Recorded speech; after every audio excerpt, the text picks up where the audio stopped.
नमस्कार, मी आशुतोष टिळक. अमेरिकेच्या इलेक्शनच्या बाबतीमध्ये फेब्रुवारी संपला, मार्च चालू झाला. फेब्रुवारीच्या अखेर परिस्थिती अशी आहे की डेमोक्रॅटिक पक्षाच्या तर्फे प्रेसिडेंट जो बायडन हे आघाडीवर आहेत आणि त्यांच्या पार्टीच्या तर्फे ते जिंकणार असं आहे. कारण बाकीच्या लोकांना 4 किंवा 5 जागा मिळतात, ज्याला त्यांच्याकडे 100-150च्या आसपास डेलिगेट्स आहेत. That's not the issue.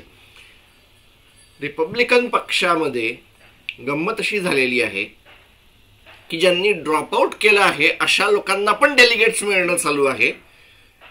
Donald Trump हे तर आघाडीवर आहेतच, परंतु डोनाल्ड ट्रम्प यांच्यासाठी कायदेशीर प्रक्रिया मोठ्या गोंधळात चालू आहेत. फ्लोरिडाच्या बाबतीमध्ये त्यांचा जो काय गोंधळ सगळा चालू होता, फ्लोरिडाची केस जी काय चालू होती तो इश्यू आहे. आणि हो नाही करता करता डोनाल्ड ट्रम्प यांना किती $1 बिलियन टोटल सगळा ॲड करून दंड भरण्याची सांगण्यात आलेलं आहे. त्याच्यावर डोनाल्ड ट्रम्प यांच्या वकिलांनी सांगितलं की नाही आम्ही एवढं नाही करू शकत. या केसमध्ये जे आम्हाला 450 मिलियन सांगितलं इथे आम्ही 100 मिलियन भरू शकतो. दुसऱ्याच्या बाबतीमध्ये ते काही बोललेले नाहीत.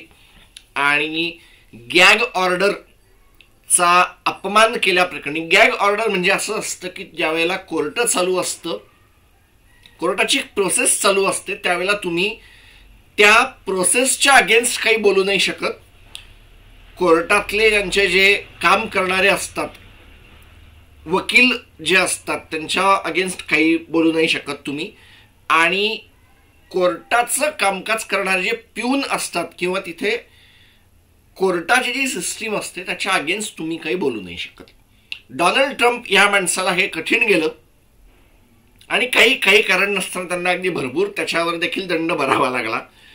आणि जीन कॅरोल नावाच्या एका बाईंनी त्यांच्या विरुद्ध सेक्शुअल हॅरासमेंटची जी तक्रार केली होती, ती खरं तर आय थिंक ते $100 मिलियन खालची होती. बाहेर जाऊन त्याच्याविषयी भरपूर साऱ्या गोष्टी बोलून घेतल्या. ती अचानकपणे 400 मिलियनच्या वरती जाऊन बसली आणि एकूणच सगळं होऊन बसलं. न्यूयॉर्कच्या मध्ये इलेक्शन फ्रॉड नाही म्हणतात. न्यूयॉर्कची केस अशी होती की बिझनेस स्वतःचा जो काय आहे त्याचा वापर करून घेणं, इलेक्शनमध्ये फ्रॉड झाला आहे असं दाखवून आम्ही त्याच्या अगेन्स्ट लढणार आहोत आणि ते लढायला आमच्याकडे पैसे जमा करा असं म्हणून बिझनेस फ्रॉड करणं, अशी जी एक केस उभी राहिली त्याला न्यूयॉर्कमध्ये आलं आणि अराउंड $अर्धा बिलियन एक दंड डोनाल्ड ट्रम्प यांना लागला. तर तुम्ही म्हणणार आशुतोष, मार्चच्या महिन्यामध्ये तू हे सगळं आम्हाला का सांगतोयस? मार्च हा महिना अमेरिकेच्या इलेक्शनसाठी मोठा महिना असतो. टोटल डेलिगेट्सच्या मध्ये 1/3 डेलिगेट्स हे एका सिंगल दिवशी कलेक्ट करता येतात. अमेरिकेच्या इतिहासामध्ये नाही म्हणता येणार, इलेक्शन प्रोसेसमध्ये काही अशी राज्य असतात जी सुपर ट्यूजडे म्हणून एक असतो दिवस, त्या दिवसाच्या इलेक्शनमध्ये जातात. लिस्ट वाचतो, लक्षात येईल. Alabama, Alaska, Arkansas, California, Colorado, Maine, Massachusetts, Minnesota, North Carolina, Oklahoma, Tennessee, Texas, Utah, Vermont, Virginia. 50 पैकी 15 राज्य ज्याच्यामध्ये मला टेक्सास आणि मेन सारखी काही मोठी राज्य दिसत आहेत, कॅलिफोर्निया सारखी राज्य दिसत आहेत. ह्या मोठ्या राज्यांच्या बाबतीमध्ये त्यांच्या निवडणुका होणार आहेत. आणि व्हर्जिनियाचं झालं आपण वाचलं, tentatively hold their presidential primaries on this date and Iowa's Democratic mail in caucus will finish approximately accepting votes on Super Tuesday. So त्या एका सिंगल दिवसाला अशा भरपूर साऱ्या राज्यांचे येऊन थांबतात. 1/3 approximately 36% of the Republican delegates will be chosen by these primaries and caucus. आता मॅटर असा झालेला आहे तिथे की डोनाल्ड ट्रम्प हे आघाडीवर आहेत आणि डिस्ट्रिक्ट ऑफ कोलंबिया, हो म्हणजे जर तुम्हाला अमेरिकेच्या राजकारणाविषयी थोडीफार माहिती असेल तर डिस्ट्रिक्ट ऑफ कोलंबिया म्हणजे अमेरिकेची राजधानी, आणि अमेरिकेच्या राजधानीविषयी थोडंफार माहिती असेल तर इथे राहणारे लोक आहेत. म्हणजे असं नाही म्हणता येणार की अमेरिकेच्या या राजधानीचं जे काय इलेक्शन जातं त्याच्यामध्ये फक्त प्रेसिडेंट आणि त्यांचे काय नातेवाईक वोट करतात, नाही. अमेरिकेमध्ये डिस्ट्रिक्ट ऑफ कोलंबिया नावाची त्यांची एक राजधानी आहे, त्याच्यामध्ये राहणारे लोक आहेत आणि अमेरिकेच्या सगळ्या राज्यांमध्ये सगळ्यात श्रीमंत लोक आहेत. यांना फुल स्टेट म्हणलं गेलेलं नाही आणि टॅक्सचं कलेक्शन भरपूर होतं. डेमोक्रॅटिक पक्षाचं असं म्हणणं आहे की यांना एक वेगळं राज्य दिलं जावं.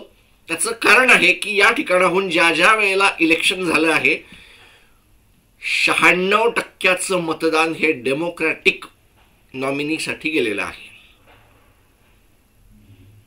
त्यामुळे इथे निकी हॅले यांचा विजय होणं आणि डोनाल्ड ट्रम्प यांना इथे मतं न मिळणं किंवा फार थोडी मतं मिळणं याचा अर्थ अगदी स्पष्ट लागतो. डोनाल्ड ट्रम्प हा माणूस प्युअर रिपब्लिकन माणूस आहे. डेमोक्रॅटिक विचारसरणीच्या लोकांनी इथे येऊन त्यांचे डाळ काय शिजणार नाहीये. डेमोक्रॅटिक माणसं ही इथे मतदान करतात फायनल इलेक्शनला असं म्हणता येईल. आणि so yes, welcome for super Tuesday. 4 तारखेला मी भारतामध्ये रेकॉर्ड करतो आहे. अमेरिकेमध्ये कदाचित लागला असेल 4 तारीख अमेरिकेमध्ये लागली असेल. 5 तारखेला म्हणजे अजून साधारण 24 तास 30 तासाने त्यांच्याकडे गोष्टी चालू होतील. आपण तेव्हा बघूया की काय आहे. आणि मुळात होतं असं आहे की या सगळ्यामध्ये डोनाल्ड ट्रम्प यांना त्यांच्या कोर्ट केसेसकडे पण लक्ष द्यावं लागणार आहे. सिक्रेट नाही म्हणता येणार, काय त्याला म्हणता येईल, कॉन्फिडेन्शियल पेपर्स आपल्या घरात ठेवून घेणं आणि अमेरिकेच्या सरकारने ते आम्हाला परत करा असं सांगून देखील परत न करणं, अनेक सारी कागदपत्र, हा एक मोठा इश्यू तयार झालेला आहे. हो म्हणजे डोनाल्ड ट्रम्प यांच्या बाबतीमध्ये ती एक मोठी केस जन्म घेते आहे. आणि ज्या वेळेला डोनाल्ड ट्रम्प यांच्याकडे ते लागलं त्यावेळेला पुढच्या काही याच्यामध्ये प्रेसिडेंट्सनी करायला सांगितलं, काहींनी स्वतःहून ते सांगितलं की करा. असं लक्षात आलं की जो बायडन यांच्याकडे पण काही कागदपत्र आहेत, परंतु हे जेव्हा त्यांच्याकडे लक्षात आलं की आपल्या जुन्या ऑफिसमध्ये हे सापडतं आहे, त्यांनी ते हाताळायला योग्य त्या माणसांना बोलवलं आणि सांगितलं तुम्ही घेऊन जा. आणि डोनाल्ड ट्रम्प यांच्याकडे सापडतं आहे म्हणल्यावर माईक पेन्स यांनी पण तपासणी करायला सांगितलं, त्यांच्याकडे पण काही कागदपत्र सापडली, त्यांनी पण ते पाठवलं व्हॉलेंटरीली. आणि झालं असं की त्याच्यावर डोनाल्ड ट्रम्प यांचा लय संताप झाला. माझ्याकडे सापडतं मग तुम्ही हे कसं काय करता, हे काय करता, ते काय करता. मुळात डोनाल्ड ट्रम्प यांनी या सगळ्यामध्ये काय गोष्टी लपवून ठेवल्या होत्या, न्यूक्लिअर कोड स्वतःच्या बरोबर घेऊन गेले होते. असं म्हणणं आहे की अमेरिकेच्या या राष्ट्राध्यक्षांनी इराणवर हल्ला करण्याचा प्रयत्न चालवला होता आणि त्या बाबतीमध्ये जी कागदपत्र होती, जी कॉन्फिडेन्शियल होती, हे ते त्यांच्याकडच्या काय एम्प्लॉईजना असे दाखवत होते. त्याचे रेकॉर्डिंग्स काही बाबतीमध्ये आले आहेत आणि ती केस भयंकर स्ट्रॉंग आहे असं जवळपास सगळ्यांचं म्हणणं.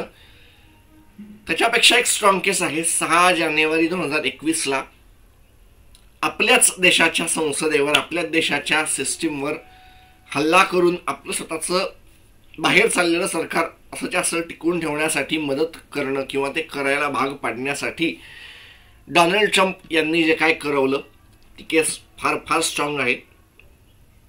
त्याचा या सगळ्यामध्ये सांगायचा अर्थ हे आत्ता मेन्शन करण्याचं कारण हे की पुढच्या काही दिवसामध्ये डोनाल्ड ट्रम्प यांना मार्च आणि एप्रिलच्या महिन्यामध्ये यांना त्याच्यासाठी पण एक कारणीभूत आहे. आणि डोनाल्ड ट्रम्प यांच्या साईडने असं म्हणलं गेलं आहे की मी प्रेसिडेंट होतो त्याच्यामुळे मला एक प्रेसिडेन्शियल इम्युनिटी मिळते. मी फॉर्मर प्रेसिडेंट होतो त्याच्यामुळे माझ्या अगेन्स्ट कुठलाही खटला चालू शकत नाही. अमेरिकेच्या इतिहासामध्ये पहिल्यांदा हे झालं आहे की एखाद्या प्रेसिडेंटनी इतके गंभीर गुन्हे करणं, त्यासाठी त्यांना प्रसंगी किती टोटल वेगवेगळे त्यांच्यावर लागलेले आरोप, गुन्हे किंवा जे काही अर्धे साबित झाले आहेत, काहीमध्ये पुरावे आहेत, काहीमध्ये पुरावे भलेही नसले तरी पोटेन्शियली हे असू शकतं असं म्हणायला जागा आहे. असं 91 गोष्टींमध्ये झालेलं आहे. जो बायडन यांचं वय आणि डोनाल्ड ट्रम्प यांच्या मागे लागलेले हे 91 नंबर्स असे सध्या अमेरिकेच्या राजकारणामध्ये आहेत. आणि त्याच्या पार्श्वभूमीवर ही 5 मार्चची सुपर ट्यूजडे घडतो आहे. सुपर ट्यूजडेमध्ये यावेळेला नेमकं खरंच काय घडतं त्याच्यावर मी एक मोठा व्हिडिओ करणार आहे आणि त्याचं प्रत्येकाचं ॲनालिसिस करणार आहे. तोपर्यंत नमस्कार.